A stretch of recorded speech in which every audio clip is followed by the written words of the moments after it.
আসসালামু আলাইকুম রহমতুল্লাহি বারকাতুহু। এই দুনিয়াতে আমরা ইবাদত করার চেষ্টা করি, ক্যারিয়ার তৈরি করার চেষ্টা করি, কিন্তু অল্পতেই আমরা হার মেনে যাই। কিছুদিন পরে যখন দেখি যে রেজাল্ট হচ্ছে না, রেজাল্ট পাচ্ছি না, না আমার দ্বারা হবে না, আমি করতে পারবো না, এরকম চিন্তাভাবনা আমাদের অনেকের ভিতরে আসে। অনেকেই নামাজ পড়ার চেষ্টা করে, কিছুদিন চেষ্টা করার পরে হার মেনে যায়। রোজা রাখার চেষ্টা করে, সামনে রমজান মাস আসতেছে, তো রোজা রাখার এক দুই দিন রোজা রাখার পরে চেষ্টা করে, না আমার দ্বারা ইয়া সম্ভব না, আমি পারবো না, তখন আর রোজা রাখে না। আবার ক্যারিয়ার তৈরি করার ক্ষেত্রেও কোনো কাজ করা হোক, পড়াশোনা করা হোক, অল্প চেষ্টা করার পরে আমি আর পারবো না, আমার দ্বারা সম্ভব না, অধৈর্য হয়ে যায়, আমাদের ভিতরে ধৈর্য থাকে না। তো একটা গল্প আপনাদেরকে বলি। চায়না বাম্বু নামে একটা বাঁশ আছে, যে বাঁশের বীজ রোপণ করার পরে 5 বছর পর্যন্ত ওই বাঁশের অঙ্কুর মাটির উপরে দেখা যায় না।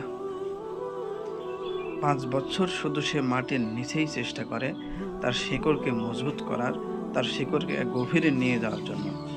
কিন্তু 5 বছর পরে মাত্র 6 সপ্তাহে ওই বাঁশ অঙ্কুর হয়ে 80 ফুট লম্বা হয়। 5 বছর পরে 80 ফুট লম্বা হয়ে যায় ওই বাঁশ 6 সপ্তাহের মধ্যে।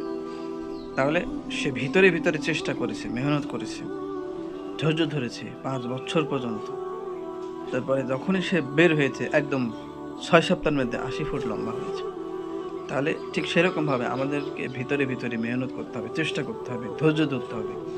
যে কোনো কাজে হোক, ইবাদত হোক, নামাজ হোক, রোজা হোক, কেরিয়ার তৈরি করার ক্ষেত্রে হোক, পড়াশোনা করার ক্ষেত্রে হোক, যখনই আমরা ধৈর্য ধরবো, চেষ্টা করব, তো দেখবেন আল্লাহ তাআলা আপনাকে সফলতা দিয়ে দেবে ইনশাআল্লাহ। আশা করি বিষয়টা বুঝতে পেরেছেন। আজকে এ পর্যন্তই। সকলে ভালো থাকবেন। আসসালামু আলাইকুম রহমতুল্লাহ।